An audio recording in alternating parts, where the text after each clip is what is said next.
AKP-MHP faşist rejimi tarihsel sömürgeci devlet akılına direniş Kürt çizgisine karşı Şeyh Seyitler'den Agit İpeklere uygulanan geldiği cenaze kaçırma yasak hakkını engelleme ve direniş havzasının saldırı politikalarına devam etmektedir.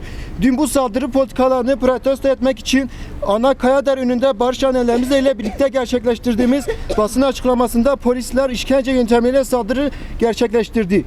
Sözcüğümüz Edanur İbrahimoğlu gözaltı öncesi ve sonrası işkenceye maruz kaldı.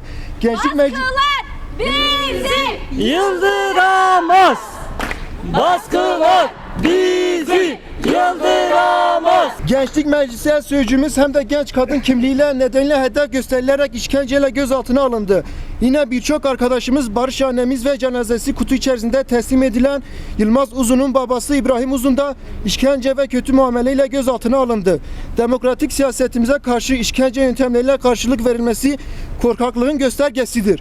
Faşist zihniyetin demokratik protesto halkımız engelleme ve sokakları işkence alanlarına çevirme çabası beyhudu bir çabadır. Dün mücadelemizi vazgeçmediğimiz gibi de bundan sonra da vazgeçmeyeceğiz.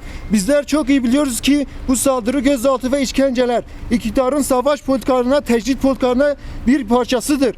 Bizleri çember alınması, demokratik halkımızı gasp edilmesi tecrit politikalarının bağımsız değildir.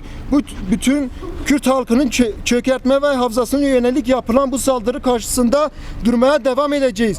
Türkiye ve Kürdistan'da bütün toplumsal özneler üzerinde uygulanan tecrit ve işkence sistemine karşı gerek zindanlarda gerekse sokaklarda bedenini siper edenler yalnız değildir. Özgürlükte kararlı mücadelemize ısrarlıyız. Toplumu mücadele eden tüm kesimlere birlikte başaracağız.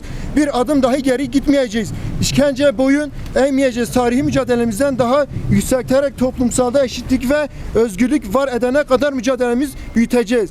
Ama biz her kevin mutlaka kazanacağız.